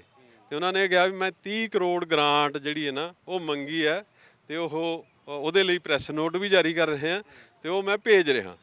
ਲੇਕਿਨ ਸਾਨੂੰ ਇਹ ਯੂਨੀਵਰਸਿਟੀ ਕਹਿ ਰਹੀ ਹੈ, ਇਹਦਾ ਵਾਈਸ ਚਾਂਸਲਰ ਸਾਹਿਬ ਵੀ ਕਹਿ ਰਹੇ ਹੈ। ਅੱਛਾ, ਉਹਦਾ 360 ਕਰੋੜ ਦੀ ਵੀਡੀਓ ਵੀ ਪਾ ਚੁੱਕੇ ਹੈ। ਤੇ ਉਹ ਤੋਂ ਬਾਅਦ ਮੰਤਰੀ ਸਾਹਿਬ ਤਾਂ ਕੋਈ ਨਹੀਂ ਬੋਲਿਆ ਹਾਲ ਤੱਕ, ਨਾ ਮੁੱਖ ਮੰਤਰੀ ਸਾਹਿਬ ਬੋਲਿਆ, ਨਾ ਕੋਈ ਸੈਕਟਰੀ ਫਾਈਨਾਂਸ ਬੋਲਿਆ, ਨਾ ਸੈਕਟਰੀ ਹਾਇਰ ਐਜੂਕੇਸ਼ਨ ਬੋਲਿਆ। ਸੋ ਤੁਸੀਂ ਕਿਹਦੇ ਤੇ ਵਿਸ਼ਵਾਸ ਕਰੋਗੇ? ਜਿੰਨਾ ਅੱਜ ਕੱਲ ਵਿਸ਼ਵਾਸ ਕਰਨਾ ਹੈ ਨਾ ਔਖਾ, ਹੈ ਨਾ, ਕੋਈ ਵੀ ਹੋਵੇ। ਜੇ ਤੁਸੀਂ ਕਰਜ਼ਾ ਮਾਫੀ ਦੀ ਗੱਲ ਕਰੋ, ਕਿਸਾਨਾਂ ਦੀ, ਤੇ ਗੁਟਕਾ ਸਾਹਿਬ ਦੀ ਸਹੁੰ ਚੁੱਕ ਕੇ ਮੁੱਕਰ ਜੋ, ਤੇ ਇਹਦੇ ਤੇ ਵਿਸ਼ਵਾਸ ਕਰਨਾ। ਸੋ ਜਿਹੜਾ ਇਹ ਪੰਜਾਬੀ ਯੂਨੀਵਰਸਿਟੀ ਬਚਾਓ ਮੋਰਚਾ, ਇਹ ਜੇ 30 ਕਰੋੜ ਦੀ ਗ੍ਰਾਂਟ ਜਿਵੇਂ ਕਿਹਾ ਜਾ ਰਿਹਾ ਕਿ ਜੇ ਦਿੰਦੇ ਹੈ, ਇਹ ਧੰਨਵਾਦੀ ਹੋਊਗਾ, ਬਸ ਸ਼ਰਤ ਇਹ ਹੈ ਕਿ ਸਰਕਾਰ ਆਪਣੇ ਵੱਲੋਂ ਚਿੱਠੀ ਜਾਰੀ ਕਰੇ, ਉਹਦੀ ਪ੍ਰੈਸ ਨੋਟ। 164 ਦੇ ਵਿੱਚ ਐਡੀਸ਼ਨਲ ਇਹ 30 ਕਰੋੜ ਹੋਊਗਾ? ਨਹੀਂ, ਉਹਦੇ ਸਮੇਤ ਬਾਅਦ 360 ਦੀ ਗ੍ਰਾਂਟ ਹੋਊਗੀ। 30 ਕਰੋੜ ਪਰ ਮੰਥ, 12 ਗੁਣਾ 30, 360 ਕਰੋੜ ਹੋਊਗਾ, ਹੈ ਨਾ, ਇਹ ਕਿਹਾ ਜਾ ਰਿਹਾ। ਤੇ ਜੇ ਇਹ ਕਿਹਾ ਜਾ ਰਿਹਾ, ਜੇ ਉਹ ਮੰਨ ਗਏ ਹੈ, ਤਾਂ ਇਹਦੇ 'ਚ ਮੇਰਾ ਖਿਆਲ ਕੋਈ ਹਰਜ ਨਹੀਂ ਹੈ ਕਿ ਵਿੱਤ ਮੰਤਰੀ ਸਾਹਿਬ ਵਿੱਤ ਵਿਭਾਗ ਤੋਂ ਲੈਟਰ ਜਾਰੀ ਕਰਾ ਦੇਣ, ਹੈ ਨਾ। ਜੇ ਨਹੀਂ ਕਰਾਉਣਾ ਤਾਂ ਘੱਟੋ ਘੱਟ ਉਹਨਾਂ ਦਾ ਆਪਣਾ ਲੋਕ ਸੰਪਰਕ ਵਿਭਾਗ ਹੈ, ਉਹਦੇ ਤੇ ਬਿਆਨ ਦੇ ਦੇਣ ਨਾ ਲਿਖਤੀ, ਵੀ 30 ਕਰੋੜ ਸਾਨੂੰ ਫਿਗਰ ਚਾਹੀਦੀ। ਸਾਨੂੰ ਇਹ ਨਹੀਂ ਚਾਹੀਦਾ ਵੀ ਸੰਕਟ ਜੋ ਕੱਢ ਦਾਂਗੇ, ਵਿੱਦਿਆ ਕਰਜ਼ੇ ਥੱਲੇ ਨਹੀਂ ਰਹੇਗੀ, ਇਹ ਗੱਲਾਂ ਗੋਲ-ਮੋਲ ਹੈ, ਪੋਲੀਟਿਕਸ ਟਾਈਪ ਹੁੰਦੀ ਹੈ। ਜੇ ਕੰਕਰੀਟ ਕਰਨੀ ਹੈ ਤਾਂ ਕੰਕਰੀਟ ਇਹ ਚਾਹੀਦਾ ਕਿ ਹਾਂ ਜੀ ਸਾਡੀ ਮੀਟਿੰਗ ਹੋਊਗੀ ਤੇ ਬਾਈ ਚਾਂਸ ਨਾਲ, ਜਿਵੇਂ ਅਸੀਂ ਅਸੈਂਬਲੀ 'ਚ ਵਾਅਦਾ ਕਰਿਆ, ਤੇ ਅਸੀਂ 30 ਕਰੋੜ ਦੀ ਗ੍ਰਾਂਟ ਪ੍ਰਤੀ ਮਹੀਨਾ ਉਹਨਾਂ ਨੂੰ ਦੇਵਾਂਗੇ। ਪ੍ਰੈਸ ਸਟੇਟਮੈਂਟ ਦੇ ਦੇਣ, ਹੈ ਨਾ ਜੀ, ਉਹ ਆਪਣਾ ਬਿਆਨ ਦੇ ਦੇਣ। ਆਹ ਮੋਰਚਾ ਲੱਗਾ ਵਾ, ਇੱਥੇ ਆ ਕੇ ਕਹਿ ਦੇਣ, ਹੈ ਨਾ, ਇੱਥੇ ਆ ਕੇ ਬਿਆਨਬਾਜ਼ੀ ਕਰ ਦੇਣ। ਲੇਕਿਨ ਸਰਕਾਰ ਦਾ ਬੰਦਾ ਤਾਂ ਕੋਈ ਕਹੇ ਨਾ, ਸਰਕਾਰ ਦਾ ਨੁਮਾਇੰਦਾ ਜਦੋਂ ਤੱਕ ਨਹੀਂ ਕਹਿੰਦਾ, ਇਹ ਯੂਨੀਵਰਸਿਟੀ ਮਤਲਬ ਉਦੋਂ ਤੱਕ ਕੋਈ ਵਿਸ਼ਵਾਸਯੋਗ ਗੱਲ ਹੈ ਨਹੀਂ। ਤੇ ਮੋਰਚਾ ਜਦੋਂ ਤੱਕ ਇਹ ਨਹੀਂ ਵਾਪਰਦਾ ਇਹਨੇ ਕੰਟੀਨਿਊ ਰਹਿਣਾ। ਇਹ ਲੋਕਾਂ ਦਾ ਮੋਰਚਾ, ਪੰਜਾਬੀ ਯੂਨੀਵਰਸਿਟੀ ਪੰਜਾਬੀ ਨੂੰ ਬਚਾਉਣ ਦਾ ਮੋਰਚਾ, ਇਹ ਮਾਲਵੇ ਦੇ ਖੇਤਰ ਨੂੰ ਬਚਾਉਣ ਦਾ ਮੋਰਚਾ, ਗਰੀਬ ਕਿਸਾਨਾਂ ਬੱਚਿਆਂ ਦੀ ਜਿਹੜੀ ਹੈਗੀ ਆ ਉਹਨਾਂ ਦੀ ਵਿੱਦਿਆ ਨੂੰ ਬਚਾਉਣ ਦਾ ਮੋਰਚਾ। ਤੇ ਇਹ ਮੋਰਚਾ ਇੱਥੇ ਵੀ ਰਹੂਗਾ, ਇਹ ਤੋਂ ਬਾਹਰ ਵੀ ਜਾਊਗਾ। ਤੇ ਜਦ ਤੱਕ ਇਹ ਨਹੀਂ ਕੰਕਰੀਟ ਸ਼ੇਪ ਲੈਂਦਾ ਸਾਰਾ ਕੁਝ, ਉਦੋਂ ਤੱਕ ਇਹਨੇ ਜਾਰੀ ਰਹਿਣਾ। ਬਿਲਕੁਲ। ਔਰ ਵਿਦਿਆਰਥੀ ਵਰਗ ਨਾਲ ਮੌਜੂਦ ਹੈ, ਔਰ ਅਕਸਰ ਅਸੀਂ ਵੇਖਦੇ ਹਾਂ ਵਿਦਿਆਰਥੀ ਵਰਗ ਦੀਆਂ ਆਪਣੀਆਂ ਸਮੱਸਿਆਵਾਂ ਹੁੰਦੀਆਂ, ਕਦੀ ਤਾਂ ਟੀਚਰਾਂ ਦੇ ਖਿਲਾਫ ਵੀ ਲਾਉਣਾ ਪੈਂਦਾ ਹੈ, ਐਡਮਿਨਿਸਟ੍ਰੇਸ਼ਨ ਦੇ ਖਿਲਾਫ ਵੀ ਲਾਉਣਾ ਪੈਂਦਾ ਹੈ, ਪਰ ਜਦੋਂ ਸਾਰੇ ਇੱਕ ਪਲੇਟਫਾਰਮ ਦੇ ਉੱਤੇ ਹੋ ਔਰ ਪੰਜਾਬੀ ਯੂਨੀਵਰਸਿਟੀ ਨੂੰ ਬਚਾਉਣ ਦੇ ਲਈ ਇਹ ਮੋਰਚਾ ਲੱਗਿਆ ਹੋਇਆ ਹੈ, ਤਾਂ ਕੀ ਤੁਸੀਂ ਦਰਦ ਮਹਿਸੂਸ ਕਰਦੇ ਹੋ ਕਿ ਯੂਨੀਵਰਸਿਟੀ ਨੂੰ ਬਚਾਉਣ ਦੇ ਲਈ ਤੁਹਾਨੂੰ ਕਿਸ ਤਰੀਕੇ ਨਾਲ ਇੱਥੇ ਹਮਲਾ ਮਾਰਨਾ ਪੈ ਰਿਹਾ? ਦੇਖੋ ਜੀ, ਇਹ ਤਾਂ ਆਪੋ ਆਪਣੇ ਪੱਧਰ ਤੇ ਵਿਦਿਆਰਥੀ, ਯੂਨੀਵਰਸਿਟੀ ਦੇ ਅਧਿਆਪਕ ਤੇ ਮੁਲਾਜ਼ਮ ਆਪੋ ਆਪਣੇ ਪੱਧਰ ਤੇ ਇਸ ਲੜਾਈ ਨੂੰ ਬਹੁਤ ਲੰਬੇ ਸਮੇਂ ਤੋਂ ਲੜ ਰਹੇ ਨੇ। ਅਸੀਂ ਵਿਦਿਆਰਥੀਆਂ ਵੱਲੋਂ ਬੀਤੀ 21 ਫਰਵਰੀ ਨੂੰ ਯੂਨੀਵਰਸਿਟੀ ਦਾ ਗੇਟ ਬੰਦ ਕਰਕੇ ਪੰਜਾਬ ਸਰਕਾਰ ਨੂੰ ਚੇਤਾਵਨੀ ਦਿੱਤੀ ਸੀ ਕਿ ਜੇ ਇਸ ਬਜਟ ਦੇ ਵਿੱਚ ਤੁਸੀਂ ਸਾਡੀ ਯੂਨੀਵਰਸਿਟੀ ਦੇ ਵਿੱਤੀ ਸੰਕਟ ਦਾ ਮਸਲਾ ਹੱਲ ਨਹੀਂ ਕਰਦੇ ਤਾਂ ਤੁਹਾਡੇ ਬਜਟ ਆਉਣ ਤੋਂ ਬਾਅਦ ਅਸੀਂ ਇੱਕ ਵੱਡਾ ਸੰਘਰਸ਼ ਕਰਾਂਗੇ, ਜਿਹਦੇ ਵਿੱਚ ਅਸੀਂ ਵਿਦਿਆਰਥੀਆਂ ਨੇ ਪਹਿਲ ਕਰਕੇ ਇੱਥੋਂ ਦੇ ਅਧਿਆਪਕਾਂ ਨੂੰ, ਨੌਨ ਟੀਚਿੰਗ ਨੂੰ ਅਸੀਂ ਇੱਕ ਸਾਂਝੇ ਮੰਚ ਤੇ ਇਕੱਠੇ ਹੋਣ ਲਈ ਸੱਦਾ ਦਿੱਤਾ। ਤੇ ਸਾਨੂੰ ਸਾਡੇ ਲਈ ਖੁਸ਼ੀ ਦੀ ਗੱਲ ਆ ਕਿ ਉਹ ਸਾਡੇ ਨਾਲ ਇਸ ਸੱਦੇ ਤੇ ਆਏ ਨੇ ਤੇ ਬਰਾਬਰ ਦੇ ਹੋ ਕੇ ਸਾਡੇ ਨਾਲ ਲੜ ਰਹੇ ਨੇ। ਤੇ ਇੱਕ ਵਿਦਿਆਰਥੀ ਦੇ ਤੌਰ ਤੇ ਜਿਹੜੀ ਇੱਕ ਗ੍ਰਾਂਟ ਆ, ਜਾਂ ਜਿਵੇਂ ਹੁਣ ਇਹ ਵੀ ਗੱਲ ਕਹੀ ਜਾ ਰਹੀ ਹੈ ਕਿ 360 ਕਰੋੜ ਗ੍ਰਾਂਟ ਆਊਗੀ, ਪਰ ਅੱਗੇ ਜਾ ਕੇ ਹੁਣ 7ਵੇਂ ਪੇ ਕਮਿਸ਼ਨ ਦੀ ਵੀ ਗੱਲ ਚੱਲ ਰਹੀ ਹੈ, 100 ਕਰੋੜ ਦਾ ਬੋਝ ਹੋਰ ਪੈ ਜਾਣਾ। ਜਿਵੇਂ ਗ੍ਰਾਂਟ ਇੱਕ ਨੀਤੀਗਤ ਤੌਰ ਤੇ ਹੋਣੀ ਚਾਹੀਦੀ ਹੈ ਕਿ ਯੂਨੀਵਰਸਿਟੀ ਦੇ ਖਰਚਿਆਂ ਦਾ ਕਿੰਨੇ ਫੀਸਦੀ ਸਰਕਾਰ ਦੇਊਗੀ ਤੇ ਉਹਦੇ ਵਿੱਚ ਕਿੰਨਾ ਤਾਂ ਇਹਦਾ ਤਨਖਾਹ ਤੇ ਜਾਣਾ, ਬਾਕੀ ਵਿਦਿਆਰਥੀਆਂ ਦੇ ਹਿੱਸੇ ਕੀ ਆਊਗਾ। ਵਿਦਿਆਰਥੀਆਂ ਦੇ ਇੱਥੇ ਹੋਸਟਲਾਂ ਦੀ ਬਹੁਤ ਘਾਟ ਆ। ਸਾਡੇ ਕੋਲ ਪੁਰਾਣੇ ਹੋਸਟਲ ਨੇ ਜਿਨ੍ਹਾਂ ਦੇ ਛੱਤਾਂ ਡਿੱਗਦੀਆਂ ਰਹਿੰਦੀਆਂ ਨੇ, ਉੱਥੇ ਬਹੁਤ ਵੱਡੇ ਪੱਧਰ ਤੇ ਮੁਰੰਮਤ ਦੀ ਜ਼ਰੂਰਤ ਆ। ਉੱਥੇ ਬਾਥਰੂਮਾਂ ਦਾ ਮਾੜਾ ਹਾਲ ਆ। ਸਾਡੀ ਲਾਇਬ੍ਰੇਰੀਆਂ 'ਚ ਲੰਬੇ ਸਮੇਂ ਤੋਂ ਨਵੀਆਂ ਕਿਤਾਬਾਂ ਨਹੀਂ ਆ ਰਹੀਆਂ। ਇੱਥੋਂ ਦੀਆਂ ਵਿਦਿਆਰਥੀਆਂ ਲੈਬੋਰਟਰੀਆਂ ਨੇ ਜਿਹਦੇ ਵਿੱਚ ਵਿਦਿਆਰਥੀਆਂ ਨੂੰ ਫੀਸ ਤੋਂ ਬਿਨਾਂ ਪੱਲਿਓਂ ਪੈਸੇ ਖਰਚ ਕੇ ਕਦੇ ਕੈਮੀਕਲ ਖਰੀਦਣੇ ਪੈਂਦੇ ਨੇ, ਕਦੇ ਇੰਸਟਰੂਮੈਂਟ ਖਰੀਦਣੇ ਪੈਂਦੇ ਨੇ। ਇਸ ਕਰਕੇ ਵਿਦਿਆਰਥੀਆਂ ਦੇ ਮਸਲੇ ਬਹੁਤ ਨੇ ਤੇ ਇਸ ਕਰਕੇ ਇਹ ਵਿਦਿਆਰਥੀਆਂ ਦਾ ਮਸਲਾ ਇਸ ਕਰਕੇ ਵੀ ਆ ਕਿਉਂਕਿ ਅੱਜ ਜਿਹੜੇ ਮੁਲਾਜ਼ਮ ਇੱਥੇ ਹੈਗੇ ਨੇ ਤਾਂ ਇਹਨਾਂ ਦੀਆਂ ਚਲੋ ਯੂਨੀਵਰਸਿਟੀ ਜਿੰਨਾ ਟਾਈਮ ਚੱਲਦੀ ਹੈ ਇੱਕ ਨੌਕਰੀ ਪੱਕੀ ਹੈਗੀ ਆ, ਪਰ ਸਾਡੇ ਵਰਗੇ ਹੋਰ ਸਾਡੇ ਪਰਿਵਾਰਾਂ ਦੇ, ਸਾਡੇ ਪਿੰਡਾਂ ਦੇ ਹੋਰ ਬਹੁਤ ਸਾਰੇ ਵਿਦਿਆਰਥੀ ਨੇ ਜਿਹੜੇ ਸਾਨੂੰ ਦੇਖ ਕੇ ਇਹ ਯੂਨੀਵਰਸਿਟੀ ਵੱਲ ਆਉਣ ਦਾ ਸੁਪਨਾ ਲੈਂਦੇ ਨੇ। ਤੇ ਜੇ ਸਾਨੂੰ ਲੱਗਦਾ ਕਿ ਅਸੀਂ ਤਾਂ ਸਾਡੀ ਜਿੰਨੀ ਫੀਸ ਹੈਗੀ ਆ ਅਸੀਂ ਤਾਂ ਇਸ ਹਾਲਤ 'ਚੋਂ ਨਿਕਲ ਜਾਂਗੇ, ਪਰ ਜੇ ਇਸ ਯੂਨੀਵਰਸਿਟੀ ਨੂੰ ਨਹੀਂ ਬਚਾਇਆ ਜਾਂਦਾ ਤਾਂ ਸਾਡੇ ਜਿਹੜੇ ਪਿੰਡਾਂ ਦੇ ਹੋਰ ਨੌਜਵਾਨ ਨੇ ਜਿਹੜੇ ਸਾਨੂੰ ਦੇਖ ਕੇ ਯੂਨੀਵਰਸਿਟੀ 'ਚ ਆਉਣ ਦਾ ਸੁਪਨਾ ਲੈਂਦੇ ਨੇ, ਇਹ ਯੂਨੀਵਰਸਿਟੀ ਉਹਨਾਂ ਲਈ ਨਹੀਂ ਰਹੂਗੀ। ਜਿਵੇਂ ਵੀ ਕਿਹਾ ਜਾਂਦਾ ਕਿ ਦੇਖੋ ਜੀ GNDU ਉਹ ਤਾਂ 84 ਕਰੋੜ ਰੁਪਈਆ ਲੈ ਕੇ ਵੀ ਘਾਟੇ 'ਚ ਨਹੀਂ ਹੈ। ਹੁਣ GNDU ਦਾ ਬਜਟ 615 ਕਰੋੜ ਆ, ਜੇ 84 ਕਰੋੜ ਗ੍ਰਾਂਟ ਤੋਂ ਮਿਲਦਾ ਤਾਂ ਮਤਲਬ ਬਾਕੀ 531 ਕਰੋੜ ਤਾਂ ਵਿਦਿਆਰਥੀਆਂ ਤੋਂ ਮਿਲ ਰਿਹਾ। ਇਸ ਯੂਨੀਵਰਸਿਟੀ ਨੂੰ ਜਿਹੜਾ ਵਿਦਿਆਰਥੀਆਂ ਤੋਂ ਪੈਸਾ ਇਕੱਠਾ ਹੁੰਦਾ, ਫੀਸਾਂ ਤੋਂ ਪੈਸਾ ਇਕੱਠਾ ਹੁੰਦਾ, ਉਹ ਸਾਰਾ 185 ਕਰੋੜ ਆ। ਜਿਹੜੀ MSc ਇੱਥੇ ਅਸੀਂ 18-19 'ਚ ਕਰਦੇ ਹਾਂ, ਉਹ ਉੱਥੇ ਸਾਨੂੰ 45,000 ਰੁਪਏ ਫੀਸ ਦੇਣੀ ਪੈਂਦੀ ਆ। ਇੱਥੇ ਸਾਡੀ MA ਦੀ ਫੀਸ 16,000 ਆ, ਉੱਥੇ 28,000 ਆ। ਇਸ ਤਰੀਕੇ ਨਾਲ ਬਹੁਤ ਸਾਰੇ ਕੋਰਸ ਦੀ ਉੱਥੇ ਦੁੱਗਣੀਆਂ 2.5 ਗੁਣਾ ਫੀਸਾਂ ਨੇ। ਸਾਡੇ ਹੋਸਟਲ ਦੀ ਫੀਸ ਇੱਥੇ 400 ਰੁਪਏ ਮਹੀਨਾ, ਉੱਥੇ 21,000 ਰੁਪਏ 1 ਸਾਲ ਦੀ ਫੀਸ ਆ। ਐਡਾ ਵੱਡਾ ਇੱਕ ਫਰਕ ਆ। ਇਸ ਕਰਕੇ ਇਹ ਯੂਨੀਵਰਸਿਟੀ ਵੀ ਜਿਵੇਂ ਉਹ ਕਹਿ ਰਹੇ ਨੇ ਕਿ ਬਿਨਾਂ ਗ੍ਰਾਂਟ ਤੋਂ ਜਾਂ ਘੱਟ ਗ੍ਰਾਂਟ ਤੇ ਚੱਲ ਸਕਦੀ ਹੈ, ਪਰ ਉਹਦੇ ਲਈ ਜਿਹੜੀਆਂ ਨੇ ਉਹਦਾ ਸਾਫ਼ ਮਤਲਬ ਇਹ ਹੋਊਗਾ ਕਿਉਂਕਿ ਵਾਰ-ਵਾਰ ਜਦੋਂ ਯੂਨੀਵਰਸਿਟੀ ਦੇ ਕਦੇ ਸੰਕਟ ਦੀ ਜਾਂ ਯੂਨੀਵਰਸਿਟੀ 'ਚ ਕਦੇ ਨਵੇਂ ਕੋਰਸ ਸ਼ੁਰੂ ਕਰਨ ਦੀ ਗੱਲ ਚੱਲਦੀ ਆ, ਫੀਸਾਂ ਵਧਾਉਣ ਦੀ ਗੱਲ ਚੱਲਦੀ ਆ, ਤਾਂ ਇੱਕ ਸਰਕਾਰ ਦੇ ਵਿੱਚ ਇੱਕ ਸ਼ਬਦ ਬਹੁਤ ਪ੍ਰਚਲਿਤ ਹੈ, ਰੈਸ਼ਨਲਾਈਜੇਸ਼ਨ। ਕਦੇ ਜੀ ਅਧਿਆਪਕਾਂ ਦੀ ਸਕੂਲਾਂ ਦੇ ਵਿੱਚ ਰੈਸ਼ਨਲਾਈਜੇਸ਼ਨ ਕਰ ਦਿਓ, ਕਦੇ ਐਂ ਕਰ ਦਿਓ। ਇੱਕ ਇਹ ਯੂਨੀਵਰਸਿਟੀਆਂ 'ਚ ਵੀ ਵਾਰ-ਵਾਰ ਕੋਸ਼ਿਸ਼ ਕਰਦੇ ਆ ਰੈਸ਼ਨਲਾਈਜੇਸ਼ਨ ਦੇ ਨਾਂ 'ਤੇ। ਗੱਲ ਕੀ ਹੁੰਦੀ ਆ ਕਿ ਸਾਰੀਆਂ ਯੂਨੀਵਰਸਿਟੀਆਂ ਦੀਆਂ ਫੀਸਾਂ ਬਰਾਬਰ ਕਰੋ। ਅਸੀਂ ਕਹਿੰਦੇ ਹਾਂ ਹੋਣੀ ਚਾਹੀਦੀ ਆ, ਪਰ ਕਿਵੇਂ ਕਰੋ? ਜਿਹੜੀਆਂ ਪੰਜਾਬੀ ਯੂਨੀਵਰਸਿਟੀ ਪਟਿਆਲੇ ਦੀਆਂ ਫੀਸਾਂ ਨੇ ਉਹਨੂੰ ਆਧਾਰ ਬਣਾਓ ਤੇ ਜਿਹੜੀਆਂ ਉਹਨਾਂ ਯੂਨੀਵਰਸਿਟੀ ਦੀਆਂ ਫੀਸਾਂ ਵਧਾਈਆਂ ਉਹਨਾਂ ਨੂੰ ਘਟਾ ਕੇ ਸਾਡੇ ਬਰਾਬਰ ਕਰੋ, ਕਿਉਂਕਿ ਸਾਡੇ ਵਰਗੇ ਵਿਦਿਆਰਥੀ ਜਿਹੜੇ ਇਸ ਯੂਨੀਵਰਸਿਟੀ ਆਧਾਰ ਦੂਜਿਆਂ ਦੀ ਬਣਾਉਣ ਦੀ ਕੋਸ਼ਿਸ਼ ਕਰਦੇ ਨੇ, ਆਧਾਰ ਪੁੱਠਾ ਬਣਾਉਣ ਦੀ ਕੋਸ਼ਿਸ਼ ਕਰਦੇ ਕਿ ਜੇ ਉੱਥੋਂ ਦੇ ਵਿਦਿਆਰਥੀ ਇੰਨੀ ਫੀਸ ਦੇ ਸਕਦੇ ਤਾਂ ਇੱਥੋਂ ਦੇ ਵੀ ਇਹ ਦੇਣ। ਇਸ ਕਰਕੇ ਸਾਨੂੰ ਲੱਗਦਾ ਕਿ ਜੇ ਇਹ ਸੰਕਟ ਨੂੰ ਠੱਲ ਨਹੀਂ ਪਾਈ ਜਾਂਦੀ ਤਾਂ ਅਗਲੇ ਦਿਨਾਂ ਦੇ ਵਿੱਚ ਸਾਡੀਆਂ ਫੀਸਾਂ ਉੱਧਰ ਨੂੰ ਵਧਣਗੀਆਂ ਤੇ ਇਹ ਹੋਣ। ਇਸ ਕਰਕੇ ਇਹਨੂੰ ਰੋਕਣ ਲਈ ਸਾਡੇ ਲਈ ਜ਼ਰੂਰੀ ਆ ਕਿ ਇਹ ਸੰਘਰਸ਼ ਆਰ-ਪਾਰ ਦੀ ਲੜਾਈ ਲੜੀਏ। ਇਹਦੇ 'ਚ ਜਿਹੜੀ ਇੱਕ ਹੋਰ ਐਡ ਹੈ ਕਿ ਜਿਹੜਾ ਚਰਨਜੀਤ ਸਿੰਘ ਚੰਨੀ ਜਦੋਂ ਮੁੱਖ ਮੰਤਰੀ ਸੀ ਉਹ 150 ਕਰੋੜ ਦਾ ਕਰਜ਼ਾ ਵੀ ਮਾਫ ਕਰਕੇ ਗਏ ਸੀ। ਤੇ ਜੇ ਉਹ ਕਰਜ਼ਾ ਖੜਾ, ਜੇ 30 ਕਰੋੜ ਦੀ ਗ੍ਰਾਂਟ ਆਉਂਦੀ ਹੈ ਤਾਂ ਕਰਜ਼ਾ ਖੜਾ, ਤੇ ਉਹ ਕਰਜ਼ਾ ਵੀ ਬਾਈ ਚਾਂਸ ਨੂੰ ਲਿਖ ਕੇ ਦੇਣਾ ਚਾਹੀਦਾ। ਜੇ ਉਹਨਾਂ ਨੇ ਕਿਹਾ ਵੀ ਜਿੰਨਾ ਤੁਸੀਂ ਭੇਜੋਗੇ ਅਸੀਂ ਮੰਨਾਂਗੇ, ਤਾਂ 150 ਕਰੋੜ ਕਰਜ਼ੇ ਦਾ ਵੀ ਮੰਨਣਾ ਚਾਹੀਦਾ। ਫਿਰ ਇਹ ਵੀ ਐਸਟੀਮੇਟ ਲਾਉਣਾ ਚਾਹੀਦਾ ਕਿ ਜਿਹੜਾ 2016 ਤੋਂ ਪੇ ਕਮਿਸ਼ਨ ਲਾਗੂ ਹੋਇਆ ਨਾਨ ਟੀਚਿੰਗ ਦਾ ਤੇ ਟੀਚਿੰਗਾਂ ਦਾ, ਜਿਹੜਾ ਉਹਦਾ ਏਰੀਅਰ ਬਣਦਾ, ਸਾਨੂੰ ਪਤਾ ਅਸੀਂ ਜੂਝੇ ਆ ਪਿਛਲਿਆਂ ਨਾਲ ਵੀ, 2006 ਨਾਲ ਵੀ ਤੇ 1996 ਨਾਲ ਵੀ। ਜਦੋਂ ਪੇ ਕਮਿਸ਼ਨ ਦਾ ਏਰੀਅਰ ਆਉਂਦਾ ਫਿਰ ਸਰਕਾਰ ਆਪਣਾ ਪੱਲਾ ਝਾੜ ਦਿੰਦੀ ਹੈ, ਉਹ ਵੀ ਇੱਥੇ ਆ ਕੇ ਯੂਨੀਵਰਸਿਟੀ ਦੇ ਸਿਰ ਪੈਂਦਾ।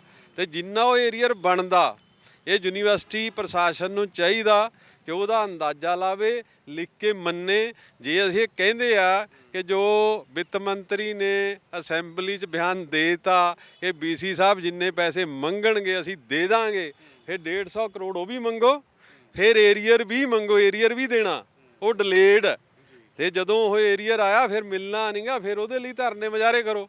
ਤੇ ਇਸ ਲਈ ਜੇ ਤੁਸੀਂ ਇਹਨੂੰ ਯੂਨੀਵਰਸਿਟੀ ਨੂੰ ਖੋਜ ਦੇ ਲੀਹ ਤੇ ਪਾਉਣਾ, ਤੇ ਇੱਥੇ ਹੋਰ ਜਿਹੜੇ ਟੀਚਰ ਜਿੱਥੇ ਸੋਸ਼ਲ ਸਾਇੰਸ ਲੈਂਗੁਏਜ ਦੇ ਵਿੱਚ ਹੋਰ ਲੋੜ ਹੈ, ਤੇ ਜੇ ਜਿਹੜੇ ਵਿਦਿਆਰਥੀ ਆ ਉਹਨਾਂ ਤੋਂ ਰਿਸਰਚ ਕਰਾਉਣੀ ਹੈ ਤੇ ਟੀਚਰਾਂ ਤੋਂ ਕਰਾਉਣੀ ਹੈ, ਤਾਂ ਇਹਨੂੰ ਇੱਕ ਵਾਰੀ ਪੂਰਾ ਵਿੱਤੀ ਸੰਕਟ 'ਚੋਂ ਕੱਢ ਕੇ ਨਾ ਉਹਨੂੰ ਲਾਈਨ ਤੇ ਲਿਆਉਣਾ ਚਾਹੀਦਾ। ਉਹਦੇ ਲਈ 150 ਕਰੋੜ ਦਾ ਕਰਜ਼ਾ ਮਾਫੀ, ਤੇ ਜਿੰਨੇ ਏਰੀਅਰ ਬਣਦੇ ਆ ਉਹਨੂੰ ਫੇਜ਼ਡ ਮੈਨਰ 'ਚ ਦੇ ਦੇਣ, ਚਾਹੇ ਜਿਹੜਾ ਉਹਨਾਂ ਨੇ ਲਿਖਿਆ ਵਾ, ਤੇ ਉਹਦੀ ਵੀ ਗੱਲ ਹੋਣੀ ਚਾਹੀਦੀ ਹੈ। ਖਾਸ ਤੌਰ ਦੇ ਉੱਤੇ ਜਿੱਥੇ ਟੀਚਿੰਗ ਸਟਾਫ ਦੀ ਅਸੀਂ ਗੱਲ ਕਰ ਰਹੇ ਹਾਂ, ਸਟੂਡੈਂਟਸ ਦੀ ਗੱਲ ਕਰ ਰਹੇ ਹਾਂ, ਨਾਨ ਟੀਚਿੰਗ ਸਟਾਫ ਦੀਆਂ ਕੀ ਦਿੱਕਤਾਂ ਨੇ? ਕਿਉਂਕਿ ਕਹਿੰਦੇ ਕਿ ਟੀਚਿੰਗ ਸਟਾਫ ਨੂੰ ਫਿਰ ਪ੍ਰਾਇੋਰਟੀ ਮਿਲ ਜਾਂਦੀ ਹੈ, ਪਰ ਆਖਿਰ ਦੇ ਵਿੱਚ ਜਿਹੜਾ ਨਾਨ ਟੀਚਿੰਗ ਸਟਾਫ ਹੈ ਉਹਨੂੰ ਜਾ ਕੇ ਪ੍ਰਾਇੋਰਟੀ ਦਿੱਤੀ ਜਾਂਦੀ ਹੈ। ਕਿ ਤੁਹਾਨੂੰ ਵੀ ਫਿਰ ਇਸੀ ਵਿੱਤੀ ਸੰਕਟ ਦੇ ਵਿੱਚੋਂ ਜਿਹੜਾ ਨਿਕਲਣਾ ਪੈ ਰਿਹਾ, ਕੀ ਔਕੜਾ ਤੁਹਾਨੂੰ ਸਾਹਮਣੇ ਦਾ ਉਹਦਾ ਕਰਨਾ ਪੈਂਦਾ? ਔਕੜਾਂ ਦਾ ਤਾਂ ਦੇਖੋ ਜੀ, ਪਹਿਲਾਂ ਹੀ ਇੱਕ ਜਿਹੜਾ ਫਸਟ ਪੁਆਇੰਟ ਹੈ, ਸਾਡੀਆਂ ਸੈਲਰੀਆਂ 2-3 ਮਹੀਨੇ ਲੇਟ ਹੁੰਦੀਆਂ ਨੇ। ਰੱਬ ਨਾ ਕਰੇ ਅਸੀਂ ਸਕੂਟਰ ਤੇ ਆਉਂਦੇ ਆ, ਕੋਈ ਮਿਸ ਹੈਪਨਿੰਗ ਹੋ ਜਾਂਦੀ ਆ, ਕੋਈ ਡਿੱਗ ਕੇ ਸੱਟ ਲੱਗ ਜਾਂਦੀ ਆ, ਜੇਬ ਦੇ ਵਿੱਚ 100 ਰੁਪਇਆ ਨਹੀਂ ਹੁੰਦਾ ਹੈਗਾ। ਅਸੀਂ ਤਾਂ ਸਰਕਾਰ ਤੋਂ ਵੀ ਅਤੇ ਯੂਨੀਵਰਸਿਟੀ ਪ੍ਰਸ਼ਾਸਨ ਤੋਂ ਵੀ ਤੇ ਸਰਕਾਰ ਤੋਂ ਹੀ ਮੰਗ ਕਰਦੇ ਹਾਂ ਕਿ ਜਿਹੜਾ ਕਿ ਕੈਸ਼ਲੈਸ ਮੈਡੀਕਲ ਸਕੀਮ ਹੋਵੇ। ਮੇਰੇ ਵਰਗੇ ਦਾ ਇੱਕ ਠੱਪਾ ਲੱਗਿਆ ਹੁੰਦਾ, ਮੁਲਾਜ਼ਮ ਆ, ਇੰਪਲਾਈਜ਼ ਆ, ਠੀਕ ਨਹੀਂ, ਸਾਨੂੰ ਤਾਂ ਹਸਪਤਾਲਾਂ 'ਚ ਕੋਈ ਸੁਵਿਧਾ ਨਹੀਂ ਮਿਲਦੀ ਹੈਗੀ। ਇੱਕ ਰਿਕਸ਼ਾ ਰੇਹੜੀ ਵਾਲੇ ਨੂੰ ਵੀ ਜਦ ਕਿ ਆਯੁਸ਼ਮਾਨ ਯੋਜਨਾ ਦੀ 7 ਤੋਂ 8 ਲੱਖ ਰੁਪਇਆ ਉਹਨਾਂ ਨੂੰ ਹੈਲਪ ਮਿਲ ਜਾਂਦੀ ਆ, ਸਾਡੇ ਤੇ ਇੱਦਾਂ ਦੇ ਠੱਪੇ ਲੱਗੇ ਆ। ਬਟ ਸਾਡੇ ਜੇਬ 'ਚ 100 ਰੁਪਇਆ ਨਹੀਂ ਹੁੰਦਾ ਹੈਗਾ। ਕਈ ਵਾਰ ਇੱਦਾਂ ਹੁੰਦਾ ਕਿ ਘਰ ਦੇ ਵਿੱਚ ਸਿਲੰਡਰ ਵੀ ਮੁੱਕਿਆ ਹੁੰਦਾ, ਮੌਕੇ 'ਤੇ ਪੈਸੇ ਨਹੀਂ ਹੁੰਦੇ, 3-3 ਮਹੀਨੇ ਦਾ ਤਨਖਾਹਾਂ ਲੇਟ ਆ ਰਹੀਆਂ ਨੇ। ਸਰਕਾਰ ਕਹਿੰਦੀ ਆ, ਹੁਣ ਵਿੱਤ ਮੰਤਰੀ ਸਾਹਿਬ ਦਾ ਇੱਕ ਬਿਆਨ ਆਇਆ ਸੀਗਾ, ਸੈਲਫ ਫਾਈਨਾਂਸ ਯੂਨੀਵਰਸਿਟੀਆਂ ਨੇ। ਯੂਨੀਵਰਸਿਟੀ ਕਿੱਥੋਂ ਹੋਊਗੀ ਸੈਲਫ ਫਾਈਨਾਂਸ? ਮੈਂ ਆਪਣਾ ਇੱਕ ਤਜਰਬਾ ਸ਼ੇਅਰ ਕਰਦਾ। ਮੇਰੀ ਜਿਹੜੀ ਸਾਰੀ ਸਰਵਿਸ ਆ ਰਿਸਰਚ ਸੈੱਲ ਦੀ ਆ, ਇੱਥੇ PhD ਹੁੰਦੀ ਆ, ਉਹਦੀ 3000 ਰੁਪਇਆ ਸਾਲ ਦੀ ਫੀਸ ਆ, ਜਾਣੀ ਕਿ 15 ਤੋਂ 22-25 ਹਜ਼ਾਰ ਵਿੱਚ PhD ਹੋ ਜਾਂਦੀ ਆ। ਉਹ ਕਹਿੰਦੇ ਵੀ ਸੈਲਫ ਫਾਈਨਾਂਸ ਕਰੋ ਯੂਨੀਵਰਸਿਟੀ ਨੂੰ। ਕਿੱਥੋਂ ਕਰਨਗੇ? ਤਾਂ ਯੂਨੀਵਰਸਿਟੀ ਫੀਸਾਂ ਵਧਾਵੇਗੀ। ਜੇ ਇਹੀ PhD ਥਾਪਰ ਕਾਲਜ ਪਟਿਆਲਾ ਵਿੱਚ ਕਰੋਗੇ ਤਾਂ ਇਹ 3 ਲੱਖ ਵਿੱਚ ਭਿੜੂਗੀ। ਪਰ ਅਸੀਂ ਚਾਹੁੰਦੇ ਆ ਜਿਵੇਂ ਯੂਨੀਵਰਸਿਟੀ ਚੱਲ ਰਹੀ ਆ ਉਹਨੂੰ ਚੱਲਣ ਦਿਓ, ਕਿਉਂਕਿ ਇੰਨੀ ਕੁ ਫੀਸ ਦੇ ਵਿੱਚ ਮੇਰਾ ਬੱਚਾ ਵੀ ਪੜ੍ਹ ਸਕਦਾ, ਮੇਰਾ ਬੱਚਾ ਡਿਗਰੀ ਲੈ ਸਕਦਾ, ਮੈਂ ਆਪਣੇ ਬੱਚੇ ਨੂੰ ਪੜ੍ਹਾ ਸਕਦਾ, ਹਰ ਗਰੀਬ ਆਦਮੀ ਇੱਥੇ ਪੜ੍ਹਾ ਸਕਦਾ। ਜਿਹੜੀ ਸਰਕਾਰ ਦੀ ਮਨਸਾ ਉਹ ਹੈਗੀ ਆ ਯੂਨੀਵਰਸਿਟੀ ਨੂੰ ਕੋਈ ਪ੍ਰਾਈਵੇਟ ਅਦਾਰਿਆਂ ਦੀ, ਸਾਨੂੰ ਲੱਗਦਾ ਜਿਵੇਂ ਕਿ ਉਹ ਅਦਾਰਿਆਂ ਦੇ ਵੱਲ ਨੂੰ ਲੈ ਕੇ ਜਾ ਰਹੀ ਆ। ਜੇ ਇੱਥੇ ਫੀਸਾਂ ਵੱਧਦੀਆਂ ਤਾਂ ਸਾਨੂੰ ਆਮ ਲੋਕਾਂ ਨੂੰ, ਬੱਚਿਆਂ ਨੂੰ ਪੜ੍ਹਾਉਣਾ ਇੱਥੇ ਬਹੁਤ ਮੁਸ਼ਕਲ ਹੋ ਜਾਊਗਾ। ਮੈਂ ਤੁਹਾਡੇ ਚੈਨਲ ਦੇ ਮਾਧਿਅਮ ਰਾਹੀਂ ਤੇ ਇਸ ਮੰਚ ਤੋਂ ਪੰਜਾਬ ਦੇ ਲੋਕਾਂ ਨੂੰ ਜਾਗਰੂਕ ਕਰਨਾ ਚਾਹੁੰਦਾ ਕਿ ਇੱਦਾਂ ਦੀਆਂ ਸਰਕਾਰਾਂ ਤੋਂ ਬਚੋ, ਜਿਹੜੇ ਕਿ ਸਾਡਾ ਸ਼ਹੀਦ ਭਗਤ ਸਿੰਘ ਜੀ ਦੀ ਤਸਵੀਰ ਲਾ ਕੇ, ਬਾਬਾ ਸਾਹਿਬ ਦੀ ਤਸਵੀਰ ਲਗਾ ਕੇ ਵੋਟਾਂ ਮੰਗ ਰਹੇ ਨੇ। ਉਹਨਾਂ ਤੋਂ ਸੁਚੇਤ ਰਹੋ। ਆਉਣ ਵਾਲੀਆਂ 2024 ਦੀਆਂ ਇਲੈਕਸ਼ਨਾਂ ਦੇ ਵਿੱਚ ਇਹਨਾਂ ਨੂੰ ਇਸ ਚੀਜ਼ ਦਾ ਖਮਿਆਜ਼ਾ ਸਰਕਾਰ ਨੂੰ ਭੁਗਤਣਾ ਪਊਗਾ। ਅਸੀਂ ਚਾਹੁੰਦੇ ਹਾਂ ਸਾਡੀ ਯੂਨੀਵਰਸਿਟੀ ਆ ਉਹ ਜੀਵਤ ਰਹੇ। ਯੂਨੀਵਰਸਿਟੀ ਸਾਡਾ ਇੱਕ ਪਰਿਵਾਰ ਆ, ਅਸੀਂ ਸਾਰੇ ਇੱਕ ਭੈਣ ਭਾਈ ਖੜੇ ਆ, ਇਹ ਸਾਡੀ ਫੈਮਿਲੀ ਹੈ ਇੱਕ ਦੂਜੇ ਨਾਲ, ਤੇ ਅਸੀਂ ਸਾਰੇ ਰਲ ਕੇ ਚੱਲੀਏ। ਅਸੀਂ ਯੂਨੀਵਰਸਿਟੀ ਦੇ ਲਈ ਜੋ ਵੀ ਹੋਊਗਾ ਇਸ ਮੰਚ ਦੇ ਉੱਤੇ, ਇਸ ਮੋਰਚੇ ਨੂੰ ਜਿਉਂਦਾ ਰੱਖਣ ਦੇ ਜਿੰਨੀ ਵੀ ਜੀ ਜਾਨ ਲੱਗੂਗੀ ਅਸੀਂ ਲਾਵਾਂਗੇ, ਤੇ ਅਸੀਂ ਆਪਣੇ ਸੰਘਰਸ਼ ਨੂੰ ਅੱਗੇ ਹੋਰ ਲੈ ਕੇ ਜਾਵਾਂਗੇ। ਔਰ ਕੀ ਦਿੱਕਤਾਂ ਦਾ ਹੋਰ ਸਾਹਮਣਾ ਕਰਨਾ ਪੈਂਦਾ? ਜਿਵੇਂ ਫਾਈਨੈਂਸ਼ਲੀ ਉਹਨਾਂ ਨੇ ਦੱਸਿਆ ਹੀ ਹੈ, ਫਾਈਨੈਂਸ਼ਲੀ ਘਰੇ ਬਹੁਤ ਦਿੱਕਤਾਂ ਆ ਜਾਂਦੀਆਂ ਨੇ, ਕੀ ਤੁਹਾਨੂੰ ਹੋਰ ਮੁਸੀਬਤ ਆਉਂਦੀ ਹੈ? ਸਾਡੀਆਂ ਜਿਵੇਂ ਕੋਈ ਤਨਖਾਹਾਂ ਪੈ ਜਾਂਦੀਆਂ, ਮਹੀਨਾ 2 ਮਹੀਨੇ ਲੇਟ ਪੈ ਜਾਂਦੀ ਆ। ਇੱਕ ਸਾਡਾ ਫੰਡ ਹੁੰਦਾ GPF, ਉਹ ਕਈ ਮਹੀਨੇ ਸਾਡਾ ਕੀ ਖਾਤੇ ਵਿੱਚ ਨਹੀਂ ਆਉਂਦਾ ਹੈਗਾ। ਇਹ ਸਭ ਤੋਂ ਵੱਡੀ ਇੱਕ ਸਾਡੀ ਇਹ ਵੀ ਉਹ ਆ ਸਮੱਸਿਆ। ਜੇ ਮੇਰਾ ਫੰਡ ਮੇਰੇ ਅਕਾਊਂਟ 'ਚ ਹੋਊਗਾ, ਜਿਵੇਂ ਮੈਂ ਪਹਿਲਾਂ ਦੱਸ ਕੇ ਗਿਆ ਕਿ ਰੱਬ ਨਾ ਕਰੇ ਕੋਈ ਹਾਦਸਾ ਹੋ ਜਾਂਦਾ, ਮੈਂ ਆਪਣਾ ਫੰਡ ਵੀ ਕਢਾ ਸਕਦਾ, ਪਰ ਇੱਥੇ 5-5 ਮਹੀਨੇ ਜਮ੍ਹਾਂ ਹੀ ਨਹੀਂ ਹੁੰਦਾ ਹੈਗਾ। ਹੋਊਗਾ ਕਿੱਥੋਂ? ਸਰਕਾਰ ਪਿੱਛੋਂ ਬਾਂਹ ਨਹੀਂ ਫੜ ਰਹੀ ਹੈਗੀ। ਸਾਡੀ ਸਿੱਧੀ ਦੇ ਸਿੱਧੀ ਸਰਕਾਰ ਨੂੰ ਇਹ ਚੇਤਾਵਨੀ ਆ, ਮੰਗ ਤਾਂ ਜੋ ਹੈਗੀ ਹੈ ਸਰਕਾਰ ਨੂੰ ਚੇਤਾਵਨੀ ਆ, ਪੰਜਾਬੀ ਯੂਨੀਵਰਸਿਟੀ ਦੀ ਬਾਂਹ ਫੜੇ, ਇਹਨੂੰ ਸਮੇਂ ਸਿਰ ਗਰਾਂਟਾਂ ਜੋ ਬਣਦੀਆਂ ਉਹ ਪੂਰੀਆਂ ਕਰੇ, ਨਹੀਂ ਤਾਂ 2024 ਦੇ ਵਿੱਚ ਅਸੀਂ ਆਪਣਾ ਰੰਗ ਦਿਖਾ ਦੇਵਾਂਗੇ। ਤਾਂ ਕਿੰਨਾ ਕੁ ਔਖਾ ਹੁੰਦਾ ਹੈ ਗੁਜ਼ਾਰਾ? ਕਿਉਂਕਿ ਓਬਵੀਅਸ ਜੀ ਗੱਲ ਹੈਗੀ ਹੈ, ਜੇ ਪੈਸਾ ਹੀ ਨਹੀਂ ਹੋਊਗਾ ਘਰ ਕਿਵੇਂ ਚੱਲੂਗਾ, ਕੰਮ ਕਿਵੇਂ ਹੋਊਗਾ? ਤਾਂ ਬਿਨਾਂ ਤਨਖਾਹਾਂ ਤੋਂ ਕੰਮ ਕਰਨਾ ਪੈਂਦਾ, ਔਰ ਫਿਰ ਸੈਲਰੀ ਵੀ ਜਿਹੜੀ ਹੈਗੀ ਆ ਉਹ ਲੇਟ ਆਉਂਦੀ। ਨਹੀਂ, ਹਰ ਚੀਜ਼ ਡਾਇਰੈਕਟਲੀ ਪ੍ਰਪੋਰਸ਼ਨਲ ਟੂ ਮਨੀ ਹੈ ਭਾਜੀ। ਕੋਈ ਵੀ ਚੀਜ਼ ਪੈਸੇ ਤੋਂ ਬਿਨਾਂ ਨਹੀਂ ਚੱਲਦੀ। ਯੂਨੀਵਰਸਿਟੀ ਦੀ ਹਾਲਤ ਇਹ ਹੈ, ਮੈਂ ਤੁਹਾਨੂੰ ਦੱਸਦਾ, ਇੱਥੇ 200-250 ਕਰੋਨਿਕਲ ਪੇਸ਼ੈਂਟ ਆ, ਜਾਨਲੇਵਾ ਬਿਮਾਰੀ ਤੋਂ ਪੀੜਤ ਆ। 2019 ਤੋਂ ਕਿਸੇ ਦਾ ਮੈਡੀਕਲ ਬਿੱਲ ਨਹੀਂ ਪਾਸ, ਤੇ ਉਹਨਾਂ ਦੀ ਇੱਕ ਹੋਰ ਗੱਲ ਚੱਲਦੀ ਆ, ਨਾ ਤੇ ਉਹਨਾਂ ਦਾ ਮੈਡੀਕਲ ਬਿੱਲ ਪਾਸ ਹੁੰਦਾ, ਨਾ ਉਹਨਾਂ ਨੂੰ 2 ਮਹੀਨੇ ਸੈਲਰੀ ਮਿਲਦੀ ਆ, ਪਰ ਕੈਮਿਸਟ ਕਿਸੇ ਦੀ ਆਧਾਰ ਵੀ ਨਹੀਂ ਕਰਦਾ। ਜੇ ਉਹ ਦਵਾਈ ਨਹੀਂ ਖਾਂਦਾ ਤੇ ਉਹਦੀ ਜਾਨ ਜਾਂਦੀ ਹੈ। ਤੇ ਜ਼ਿੰਮੇਵਾਰ ਤਾਂ ਕਿਤੇ ਨਾ ਕਿਤੇ ਸਰਕਾਰ ਹੈ। ਵਾਈਸ ਚਾਂਸਲਰ ਸਾਹਿਬ ਨੇ ਵੀ ਆਪਣੀ ਜੇਬ 'ਚੋਂ ਪੈਸੇ ਨਹੀਂ ਦੇਣੇ। ਅਸੀਂ ਇਹ ਕਹਿੰਦੇ ਆ ਸਰਕਾਰ ਨੂੰ ਅੜੀ ਛੱਡ ਦੇਣੀ ਚਾਹੀਦੀ ਹੈ। 360 ਕਰੋੜ ਰੁਪਈਆ ਜਿਹੜੀ ਸਾਡੀ ਸੈਲਰੀਆਂ ਦਾ ਬਣਦਾ, 150 ਕਰੋੜ ਰੁਪਈਆ ਜਿਹੜਾ ਸਾਡਾ ਕਰਜ਼ਾ ਉਹਦੇ ਉੱਤੇ ਲੀਕ ਮਾਰੇ, ਜਿਹਦੇ ਨਾਲ ਅਸੀਂ ਏਰੀਅਰ ਦੇ ਸਕੀਏ। ਤੇ ਇਹ ਨਹੀਂ ਕਿ 360 ਕਰੋੜ ਰੁਪਈਏ ਇੱਕ ਵਾਰੀ ਆਪਾਂ ਮਿਥਤੀ ਤੇ ਕੁਰਾਨ ਸ਼ਰੀਫ ਦੇ ਅੱਖਰ ਬਣ ਗਏ। ਉਹਦੇ 'ਚ ਟਾਈਮ ਟੂ ਟਾਈਮ ਐਨਹਾਂਸਮੈਂਟ ਹੋਣੀ ਚਾਹੀਦੀ ਹੈ। ਤੇ ਜੋ ਅੱਜ ਹਾਲਾਤ ਹੈ, ਪੈਨਸ਼ਨਰਸ, ਟੀਚਰਸ, EMPLOYEES, ਸਟੂਡੈਂਟਸ, 4 ਹੀ ਥੰਬ ਨੇ ਨਾ ਯੂਨੀਵਰਸਿਟੀ ਦੇ, ਜਿਨ੍ਹਾਂ ਦੇ ਸਿਰ ਤੇ ਯੂਨੀਵਰਸਿਟੀ ਖੜੀ ਹੈ, ਉਹ ਸਾਰੇ ਸੜਕ ਤੇ ਬੈਠੇ ਨੇ। ਕਿਸੇ ਦਾ ਬਾਈ ਜੀ ਨਹੀਂ ਕਰਦਾ ਕਿ ਆਪਣੇ ਚੰਗੇ ਭਲੇ ਘਰ ਨੂੰ ਛੱਡ ਕੇ ਸੜਕ ਦੇ ਉੱਤੇ ਡੇਰੇ ਲਾ ਕੇ ਧੁੱਪ 'ਚ ਬੈਠੇ। ਯੂਨੀਵਰਸਿਟੀ ਕੈਂਪਸ ਹੈ, ਇੱਥੇ ਰਿਹਾਇਸ਼ਾਂ ਬਣੀਆਂ ਹੋਈਆਂ ਨੇ, ਜਿਹੜੇ ਟੀਚਰ ਵੀ ਰਹਿੰਦੇ ਆ, ਆਪਣੇ ਬੱਚੇ ਸਟੂਡੈਂਟ ਵੀ ਰਹਿੰਦੇ ਆ, ਆਪਾਂ EMPLOYEES ਵੀ ਰਹਿੰਦੇ ਆ। ਕਿਸੇ ਦੀ ਰਿਪੇਅਰ ਨਹੀਂ ਹੁੰਦੀ। ਇੱਥੇ ਤੱਕ ਹੁੰਦਾ ਬੈੱਡ ਦੇ ਪਿਆਂ ਦੇ ਉੱਤੋਂ ਛੱਤ ਟੁੱਟ ਕੇ ਗਿਰ ਜਾਂਦੀ ਹੈ, ਛੱਤ ਦੇ ਖੜੇਪੜ। ਤੇ ਇਹ ਸਾਰੀ ਮਾੜੀ ਆਰਥਿਕਤਾ ਦੀਆਂ ਨਿਸ਼ਾਨੀਆਂ ਨੇ। ਡਾਕਟਰ ਟਵਾਣਾ ਕਹਿ ਕੇ ਹਟਿਆ, ਬਿਲਕੁਲ ਦਰੁਸਤ ਕਹਿ ਰਹੇ ਨੇ ਉਹ ਗੱਲਾਂ ਵੀ ਯੂਨੀਵਰਸਿਟੀ ਅੱਜ ਦੀ ਤਰੀਕ 'ਚ ਜੇ ਸਰਕਾਰ ਨਹੀਂ ਦਿੰਦੀ ਤਾਂ ਬਹੁਤ ਮਾੜੀ ਗੱਲ ਹੈ। ਤੇ ਇੱਕ ਹੋਰ ਮੈਂ ਇਹਦੀ ਲਗਾਤਾਰਤਾ 'ਚ ਕਹਿਣਾ, ਜੇ ਸਰਕਾਰ ਨਹੀਂ ਦਿੰਦੀ ਤੇ ਉਹਨੂੰ ਅਸੀਂ ਦੇਣ ਵਾਸਤੇ ਮਜਬੂਰ ਕਰਾਂਗੇ। ਇੱਕ ਅੱਜ ਵਾਈਸ ਚਾਂਸਲਰ ਸਾਹਿਬ ਕਹਿ ਰਹੇ ਸੀ ਕਿ ਉਹਨਾਂ ਨੇ ਕਿਹਾ ਕਿ ਅਸੀਂ ਤੁਹਾਨੂੰ 30 ਕਰੋੜ ਰੁਪਈਆ ਮਹੀਨਾ ਦਿੰਦੇ ਹਾਂ, 360 ਕਰੋੜ ਜਾਣੀ ਕਿ ਠੀਕ ਹੈ। ਉਹ 90 ਕਰੋੜ ਰੁਪਈਆ ਤਿਮਾਹੀ ਦੀ ਜਾਰੀ ਕਰਨ, ਸਾਡੀ ਜਿਹੜੀ 90 ਕਰੋੜ ਰੁਪਈਆ ਪਹਿਲੀ ਤਿਮਾਹੀ ਦੀ ਕਿਸ਼ਤ ਜਾਰੀ ਕਰਨ, ਅੱਗੇ ਦੀ ਅਸ਼ੋਰੈਂਸ ਦੇਣ, 150 ਕਰੋੜ ਰੁਪਏ ਤੇ ਲੀਕ ਮਾਰ ਦੇਣ। ਆਪਾਂ ਬਹੁਤ ਵਧੀਆ ਜੈ-ਜੈਕਾਰ ਕਰਦੇ ਉੱਠਾਂਗੇ। ਇੱਥੋਂ ਜਨਤਾ ਦੀ ਜਿੱਤ ਹੋਊਗੀ ਜਿਹੜੀ ਲੜਦੇ ਆ ਲੋਕ। ਅਸੀਂ ਆਪਣੇ ਲੋਕਾਂ ਵਾਸਤੇ ਲੜ ਰਹੇ ਹਾਂ, ਨਸਲਾਂ ਵਾਸਤੇ ਲੜ ਰਹੇ ਹਾਂ। ਬਾਈ ਜੀ, ਭਾਸ਼ਾ ਦੇ ਨਾਂ ਦੇ ਉੱਤੇ ਵਿਸ਼ਵ ਦੀ ਦੂਜੀ ਯੂਨੀਵਰਸਿਟੀ ਹੈ। ਇਹ ਪੰਜਾਬੀ ਯੂਨੀਵਰਸਿਟੀ ਤੇ ਅਟੈਕ ਨਹੀਂ, ਇਹ ਪੰਜਾਬੀ ਲੈਂਗੁਏਜ ਉੱਤੇ ਅਟੈਕ ਹੈ। ਅਸੀਂ ਕਿਸਾਨੀ ਬਚਾਈਏ, ਹੁਣ ਅਸੀਂ ਭਾਸ਼ਾ ਬਚਾਉਣੀ ਹੈ। ਅਸੀਂ ਸਰਕਾਰ ਨੂੰ ਇੱਕ ਹੋਰ ਗੱਲ ਕਹਿੰਦੇ ਆ, ਕਿਤੇ ਗਫਲਤ 'ਚ ਨਾ ਰਹੋ। ਇਹ ਯੂਨੀਵਰਸਿਟੀ ਦੇ ਗ੍ਰਾਂਟ ਦਾ ਮਸਲਾ ਨਹੀਂ, ਜੀਰੇ ਫੈਕਟਰੀ ਵਾਂਗੂ ਤੁਹਾਡੇ ਕਿਤੇ ਅੱਕ 'ਚ ਹੋਇਆ ਜਾਣਾ, ਬਹੁਤ ਵੱਡਾ ਕੰਮ ਛਿੜ ਜਾਣਾ ਔਰ ਇਹ ਕਿਸਾਨਾਂ ਨੇ ਵੀ ਆ ਜਾਣਾ। ਸਾਨੂੰ ਕਿਸਾਨਾਂ ਤੋਂ, ਕਿਰਤੀਆਂ ਤੋਂ, ਨੇੜੇ ਤੇੜੇ ਦੀਆਂ ਪੰਚਾਇਤਾਂ ਤੋਂ, ਨੇੜੇ ਦੇ ਹੋਰ ਸੰਗਠਨਾਂ ਤੋਂ ਇਹ ਸੱਦਾ ਹੈ ਕਿ ਸਾਨੂੰ ਦੱਸੋ, ਅਸੀਂ ਆਈਏ। ਤੇ ਜੇ ਸਾਡੀ ਗੱਲ ਨਹੀਂ ਸੁਣਨਗੇ, ਜਿਹੜੇ ਸੁਣਾਉਣ ਦੇ ਹੋਰ ਸਾਰੇ ਸਾਧਨ ਅਸੀਂ ਸਭ ਵਰਤਾਂਗੇ ਤੇ ਹਰ ਹੀਲੇ ਗ੍ਰਾਂਟ ਲੈ ਕੇ ਹਟਾਂਗੇ। ਤਾਂ ਗ੍ਰਾਂਟ ਨੂੰ ਲੈ ਕੇ ਔਰ ਪੰਜਾਬੀ ਯੂਨੀਵਰਸਿਟੀ ਨੂੰ ਵਿੱਤੀ ਸੰਕਟ ਦੇ ਵਿੱਚੋਂ ਕੱਢਣ ਨੂੰ ਲੈ ਕੇ ਆਪਣੀ ਜੋ ਇਹਨਾਂ ਦੀ ਗੱਲ ਹੈਗੀ ਹੈ, ਉਹਨਾਂ ਦੇ ਵੱਲੋਂ ਸਾਂਝੀ ਕੀਤੀ ਜਾ ਰਹੀ ਹੈ। ਅਖੀਰ ਦੇ ਵਿੱਚ ਡਾਕਟਰ ਸਾਹਿਬ, ਜਿਹੋ ਜਿਹੇ ਹਾਲਾਤ ਬਣੇ ਹੋਏ ਨੇ, ਜੇ ਸਰਕਾਰ, ਅਸੀਂ ਤਾਂ ਉਮੀਦ ਕਰਦੇ ਹਾਂ ਔਰ ਅਸੀਂ ਸਾਡੀ ਜਿਹੜੀ ਜ਼ਿੰਮੇਵਾਰੀ ਬਣਦੀ ਸੀ ਅਸੀਂ ਉਹ ਪੂਰੀ ਕਰਦੇ ਹੋਏ ਇੱਕ ਮਾਧਿਅਮ ਦੇ ਰਾਹੀਂ ਅਸੀਂ ਕਿਹਾ ਕਿ ਤੁਹਾਡੀ ਆਵਾਜ਼ ਜ਼ਰੂਰ ਪਹੁੰਚਣੀ ਚਾਹੀਦੀ ਹੈ। ਔਰ ਜੇ ਇੱਦਾਂ ਦੀਆਂ ਚੀਜ਼ਾਂ ਆਉਂਦੀਆਂ ਨੇ, ਅੱਗੇ ਨਹੀਂ ਧਿਆਨ ਦਿੱਤਾ ਜਾਂਦਾ, ਤਾਂ ਇੱਦਾਂ ਵੀ ਹੋ ਸਕਦਾ ਕਿ ਯੂਨੀਵਰਸਿਟੀ ਦੇ ਬਾਹਰ ਫਿਰ ਤਾਲਾ ਹੀ ਲੱਗਣਾ ਪੈ ਸਕਦਾ। ਇਹਦੇ 'ਚ ਕੋਈ ਸ਼ੱਕ ਨਹੀਂ ਹੈ। 164 ਕਰੋੜ ਨਾਲ ਤਾਂ ਤਾਲਾ ਹੀ ਲੱਗੂਗਾ। ਤਾਲਾ ਕਿਵੇਂ ਲੱਗਦਾ? ਤਾਲਾ ਕੋਈ ਇਹ ਥੋੜ੍ਹਾ ਹੁੰਦਾ ਜਿੰਦਾ ਲਾਉਣਾ।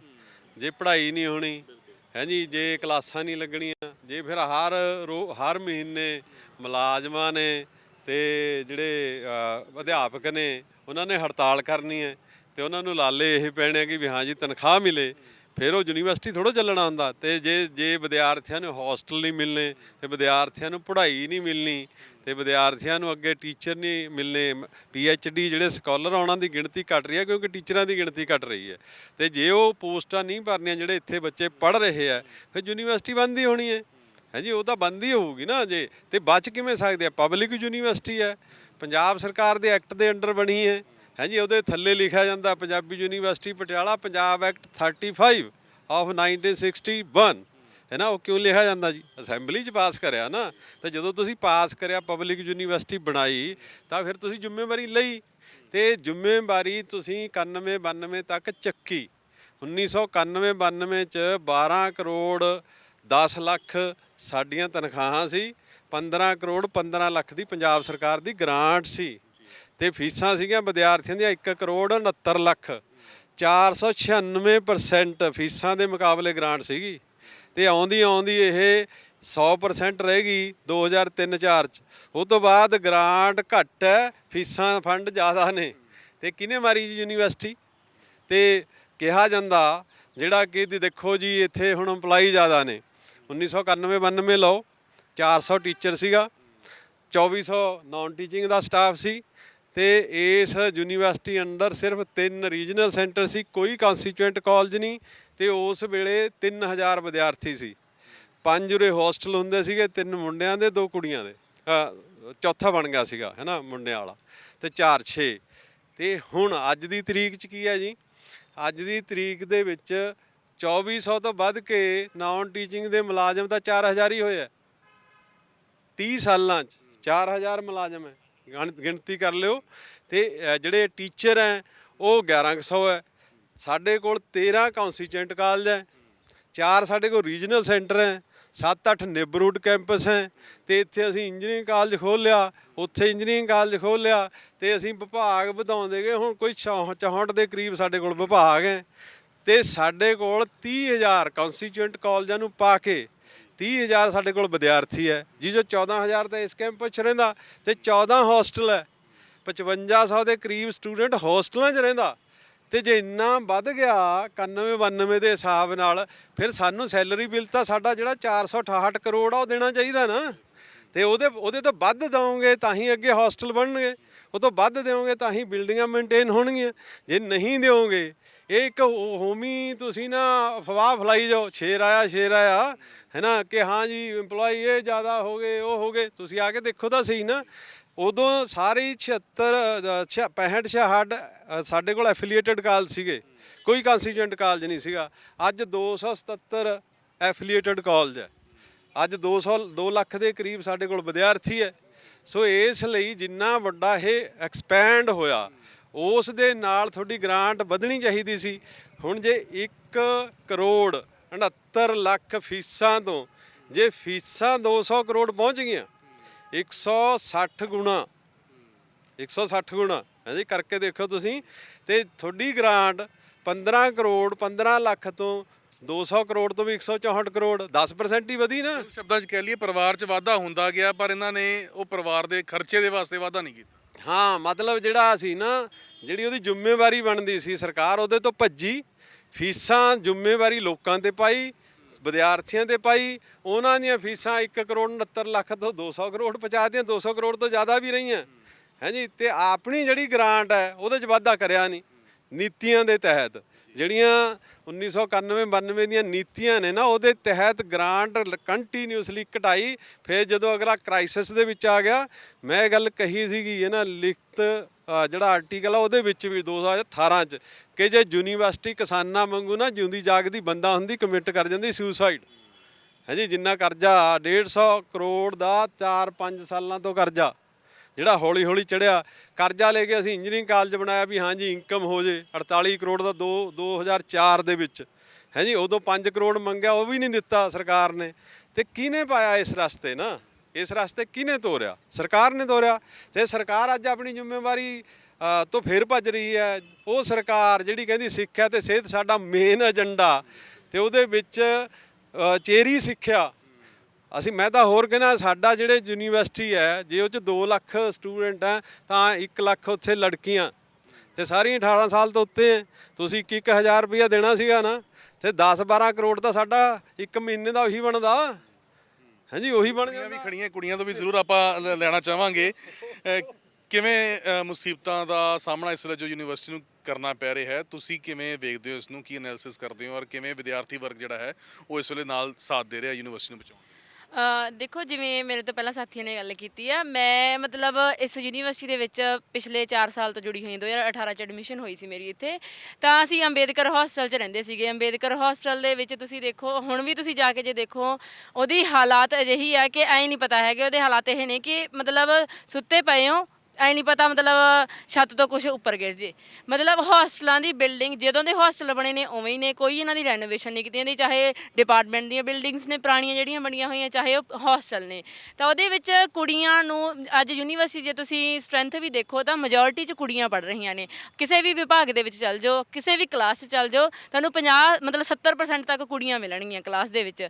ਤਾਂ ਅੱਜ ਪਰ ਯੂਨੀਵਰਸਿਟੀ ਜਦੋਂ ਕੁੜੀਆਂ ਪੜ੍ਹਨ ਆ ਰਹੀਆਂ ਨੇ, ਜਿਹੜੀ ਪਿਛਲੀ ਸਰਕਾਰ ਸੀ 2017 ਦੇ ਵਿੱਚ, ਜਦੋਂ ਉਹਨਾਂ ਨੇ ਆਪਣਾ ਚੋਣ ਮੈਨੀਫੈਸਟੋ ਜਾਰੀ ਕੀਤਾ ਸੀ ਤਾਂ ਉਹਦੇ ਵਿੱਚ ਉਹਨਾਂ ਨੇ ਵੀ ਇਹ ਗੱਲ ਕਹੀ ਸੀ ਕਿ ਨਰਸਰੀ ਤੋਂ ਲੈ ਕੇ PhD ਤੱਕ ਦੀਆਂ ਕੁੜੀਆਂ ਦੀ ਪੜ੍ਹਾਈ ਮੁਫਤ ਕੀਤੀ ਜਾਊਗੀ। ਤਾਂ ਉਹ 5 ਸਾਲ ਆਪਦਾ ਮਤਲਬ ਪੂਰਾ ਇੱਥੇ ਪੂਰਾ ਕਰਕੇ ਗਏ ਆ। ਤਾਂ ਅਸੀਂ ਉਹਨਾਂ ਨੂੰ ਪੁੱਛਣਾ ਚਾਹੁੰਦੇ ਹਾਂ ਕਿਹੜੀ ਕੁੜੀ ਦੀ ਪੜ੍ਹਾਈ ਫ੍ਰੀ ਹੋਈ ਹੈ। ਜੇ ਕੁੜੀਆਂ ਦੀ ਪੜ੍ਹਾਈ ਫ੍ਰੀ ਹੋਈ ਹੁੰਦੀ ਤਾਂ ਅੱਜ ਇੱਥੇ ਹੋਰ ਵੱਧ ਗਿਣਤੀ 'ਚ ਆਉਂਦੀਆਂ ਕੁੜੀਆਂ।